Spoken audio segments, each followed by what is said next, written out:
अच्छा, तो हमारा टॉपिक है एसिड बेस बैलेंस। ठीक है, एसिड बेस बैलेंस। अच्छा, तो सबसे पहले हमें बताना चाहिए एसिड क्या है और बेस क्या है। एसिड क्या है? वो सब्सटेंसेस जो कि हाइड्रोजन या फिर इसको प्रोटॉन भी कहते हैं, ये क्या करते हैं? डोनेट। और बेस क्या है? वो जो कि हाइड्रोजन को क्या करते हैं? गेन। H प्लस मतलब प्रोटॉन को। ठीक है, इसके बाद pH क्या है? Minus log of concentration of hydrogen ions. ठीक है, ये क्या होगी? pH। अब pH स्केल का बता देना है। ठीक है, 1 से लेके 14 तक होती है। 7 न्यूट्रल है, 7 से नीचे जो है 1 तक, मतलब 1 से लेके 7 तक ये बेसिक है, ओ एसिडिक है, और 7 से लेके 14 तक बेसिक है। ठीक है, अब इसके बाद हम लोगों ने बताना है किसका? ब्लड में, हमारा बॉडी में। ठीक है, ब्लड की पीएच रेंज करती है 7.35 से 7.45 तक। ठीक है, ये क्या है? Normal pH of the blood. ठीक है, अगर इस पीएच में कमी आ जाए, मतलब 7.35 से कम हो गई है पीएच, तो क्या हो जाएगी? एसिडोसिस। ब्लड क्या हो गया? एसिडिक हो गया। ठीक है, और एसिडिक होने का मतलब है इसमें हाइड्रोजन की कंसंट्रेशन ज़्यादा हो चुकी है। और दूसरा क्या है कि अगर 7.45 से इंक्रीज़ कर जाए पीएच, तो ये क्या हो जाएगी? अल्कलोसिस। इसका क्या मतलब है कि हाइड्रोजन की कंसंट्रेशन कम हो गई है। ठीक है, अब इस पीएच को मेंटेन करने के लिए हमारे बॉडी में कुछ सिस्टम है, बफर सिस्टम। ठीक है, बफर सिस्टम। बफर सिस्टम होता क्या है?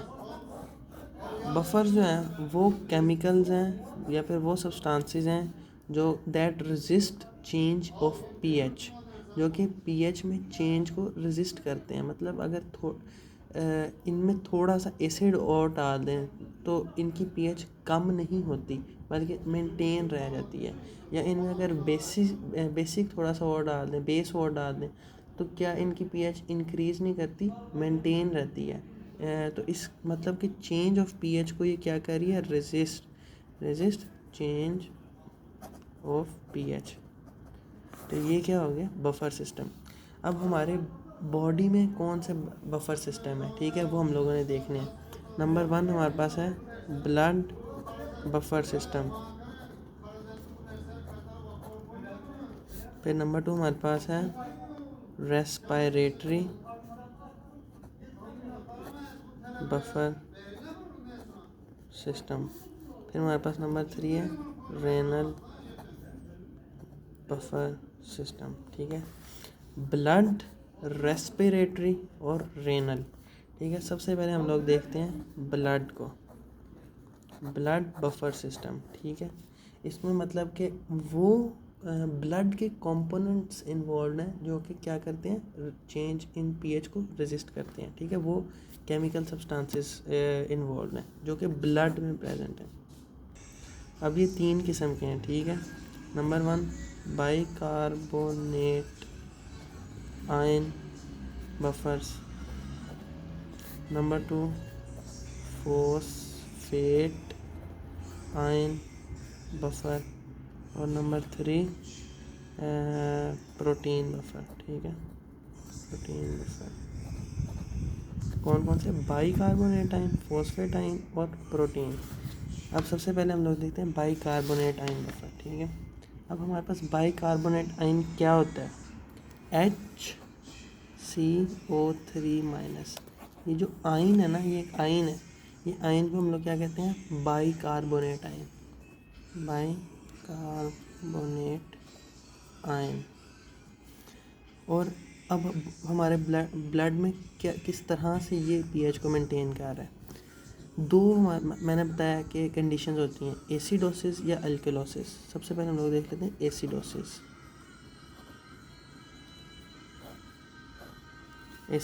एसिडोसिस में हमारे पास क्या हुआ है? पीएच डिक्रीज़ कर गई है और हाइड्रोजन की कंसंट्रेशन, हाइड्रोजन आयंस की कंसंट्रेशन इंक्रीज़ कर गई है, ठीक है। अब इंक्रीज़ कर गई है तो हम लोगों ने क्या करना है, इसको डिक्रीज़ करना है ताकि पीएच मेंटेन हो सके। ज़ाहिर सी बात है, अगर इंक्रीज़ हो रही है तो मेंटेन करने के लिए डिक्रीज़ करनी है इसकी कंसंट्रेशन, और पीएच को हमने ज़्यादा करना है। तो किस तरह से करेंगे, हाइड्रोजन की कंसंट्रेशन ज़्यादा हो गया तो ये क्या करेगा, हाइड्रोजन इस HCO3 माइनस के साथ बाइंड कर जाएगा और ये बना देगा कार्बोनिक एसिड H2CO3। ये क्या बना दिया इसने, कार्बोनिक एसिड, इसने कार्बोनिक एसिड बना दिया। अब क्या हुआ है कि ये जो हाइड्रोजन जो कि पहले फ्री फॉर्म में मौजूद था, ये अब इसके अंदर इनकॉर्पोरेट हो गया, तो ओवरऑल इसकी कंसंट्रेशन कम हो गई। तो इसकी पहले ज़्यादा थी तो हमने इसकी कंसंट्रेशन कम कर दी, तो as a result pH maintain होगी। दूसरी कंडीशन क्या होती है, अल्कलोसिस। अब अल्कलोसिस में क्या हुआ कि पीएच इंक्रीज़ कर गई और हाइड्रोजन की कंसंट्रेशन डिक्रीज़ कर गई है। अब हम लोगों ने क्या करना है कि इस कंसंट्रेशन को ज़्यादा करना है। तो क्या होगा कि ये जो H2CO3, ये जो कार्बोनिक एसिड बना था ना, ये डिसएसोसिएट हो जाएगा किसमें, HCO3 माइनस, मतलब बाइकार्बोनेट आयन और हाइड्रोजन आयन में। और हाइड्रोजन आयन की कंसंट्रेशन ज़्यादा होगी, पहले कम थी अब ज़्यादा होगी, तो एज अ रिज़ल्ट मेंटेन होगी। अब दूसरा हमारे पास कौन सा बफर सिस्टम है, फॉस्फेट आयन बफर। ये है हमारे पास H2PO4 माइनस। ये आयन जो है इसको हम लोग कहते हैं फॉस्फेट आयन, ठीक है। अब सेम जिस तरह से ये यहाँ पे प्रोसेस टेक प्लेस कर रहा है, यहाँ पे भी करेगा, ठीक है। अगर सबसे पहले हम लोग देख लें एसिडोसिस। एसिडोसिस में क्या हुआ है कि पीएच डिक्रीज़, हाइड्रोजन की कंसंट्रेशन इंक्रीज़। तो ये हाइड्रोजन क्या करेगा, बाइंड कर देगा इस आयन के साथ H2PO4 माइनस के साथ और बना देगा H3PO4। ये बना दिया इसने, और इसकी कंसंट्रेशन एज अ रिज़ल्ट पहले फ्री फॉर्म में मौजूद था, अब नहीं है, तो इसकी कंसंट्रेशन कम होगी, ठीक है ना। अब क्या है, नंबर 2 अल्कलोसिस, मतलब पीएच इंक्रीज़, हाइड्रोजन की कंसंट्रेशन डिक्रीज़। अब क्या होगा कि ये जो आयन है ये सेम उसी तरह से डिसोसिएट हो जाएगा, H3PO4 dissociated into H plus और H2PO4 माइनस। तो हाइड्रोजन की कंसंट्रेशन इंक्रीज़ हो जाएगी, as a result pH maintain हो जाएगी। अब थर्ड हमारे पास क्या है, प्रोटीन बफर। प्रोटीन बफर, हम लोगों को पता है कि protein consist of amino acid. अब अमाइनो एसिड का हमने जनरल फार्मूला पढ़ा हुआ है, ठीक है। उसमें क्या होता है, अमाइनो ग्रुप होता है और कार्बोक्सिल ग्रुप, इस तरह से alpha carbon, hydrogen, amino group, carboxylic acid group, और कोई भी यहाँ पे आर, ठीक है, कुछ भी हो सकता है ये, ठीक है। इसका हमारा ताल्लुक नहीं। ये अमाइनो ग्रुप है, ये कार्बोक्सिलिक एसिड ग्रुप है। अमाइनो ग्रुप हमेशा होता है बेसिक, और जो कार्बोक्सिलिक ग्रुप है ये क्या होता है, एसिडिक, ठीक है। अच्छा, तो यहाँ पे प्रोसेस किस तरह से टेक प्लेस कर रहा है। अगर हमारे पास नंबर 1 एसिडोसिस देख लेते हैं। एसिडोसिस का मतलब है कि हाइड्रोजन की कंसंट्रेशन इंक्रीज़ हो गई है, पीएच डिक्रीज़ हो गई है। तो क्या होगा कि हाइड्रोजन अब हम लोगों की ज़्यादा हो गया, तो हम इसको कम करना है। तो पता क्या होगा, ये हाइड्रोजन जाके बाइंड कर देगा इस अमाइनो एसिड के अमाइनो ग्रुप के साथ, ठीक है। मतलब NH2CHRCOOH, इसके अमाइनो ग्रुप जो कि बेसिक था, बेसिक हमेशा क्या हाइड्रोजन वो एक्सेप्ट करता है, तो इसके साथ ये आके बाइंड कर देगा और एज अ रिज़ल्ट बन जाएगा NH3 प्लस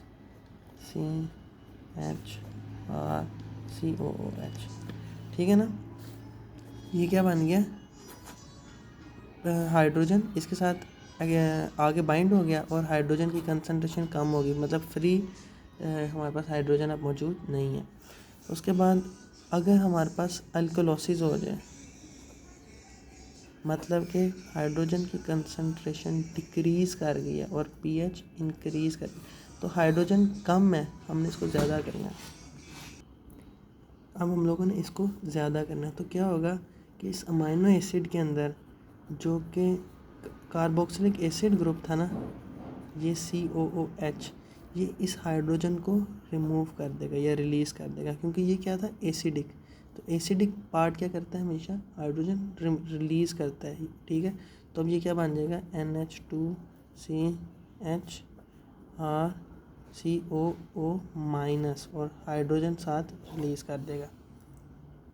अब इसके बाद हमारे पास है, ये हमारे पास कंप्लीट हो गया ब्लड बफर। अब हमारे पास है रेस्पिरेटरी बफर, ठीक है। रेस्पिरेटरी का ज़ाहिर सी बात है ताल्लुक़ किससे है, रेस्पिरेटरी सिस्टम से, तो इसका ताल्लुक़ है कार्बन डाइऑक्साइड से, ठीक है। अब एक इक्वेशन में बताता हूँ, CO2 + H2O = H2CO3, और इसको हम लोग अगर डिसोसिएट कर दें H+ और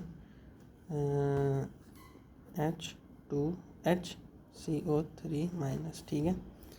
तो हम लोगों को एक चीज़ यहाँ से नज़र आ रही है कि अगर कार्बन डाइऑक्साइड की कंसंट्रेशन ज़्यादा है तो हाइड्रोजन भी ज़्यादा है। कार्बन डाइऑक्साइड की कंसंट्रेशन ज़्यादा करने से हाइड्रोजन भी ब्लड में ज़्यादा हो रहा है। तो अब हम लोग सेम उसी कंडीशंस पे चलते हैं। एसिडोसिस में क्या था कि हाइड्रोजन की कंसंट्रेशन ज़्यादा होगी और पीएच कम होगी। तो हम लोगों ने हाइड्रोजन की कंसंट्रेशन कम करनी है। तो हम अगर इस इक्वेशन के ज़रिए देखें तो अगर हम लोग कार्बन डाइऑक्साइड की कंसंट्रेशन कम कर दें बॉडी में तो हाइड्रोजन की कंसंट्रेशन भी कम हो जाएगी। तो हम लोग क्या करते हैं कि कार्बन डाइऑक्साइड की कंसंट्रेशन कम कर देते हैं, और उसके लिए हम लोग क्या करते हैं,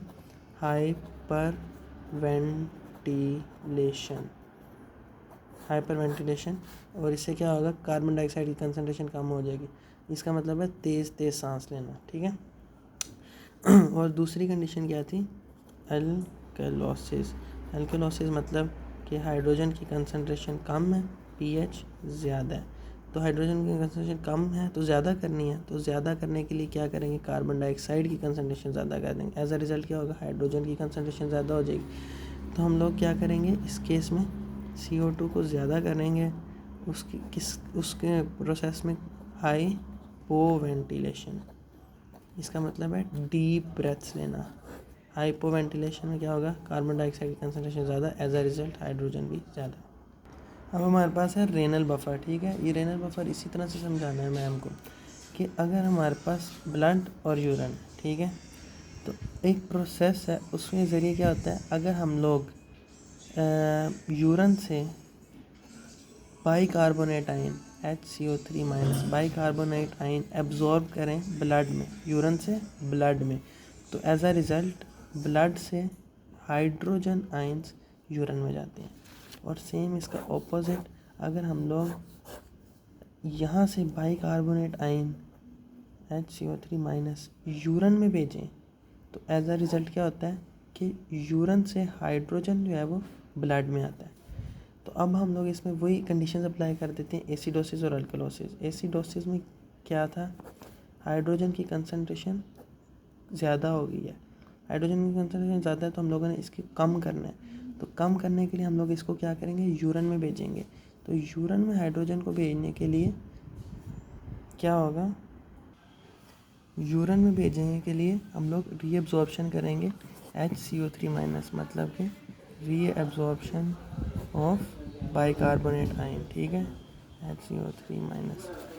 और सेम इसका ऑपोजिट हम लोग इसमें करेंगे अल्कलोसिस में। अल्कलोसिस मतलब कि हाइड्रोजन की कंसंट्रेशन कम हो गई है, तो हम लोगों ने क्या करनी है, इसको ज़्यादा करना है ब्लड में।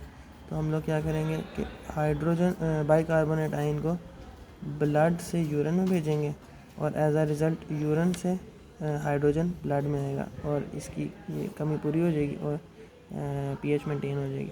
और एक और तरीका है कि NH4+ के ज़रिए भी हम लोग हाइड्रोजन को बॉडी से बाहर भेज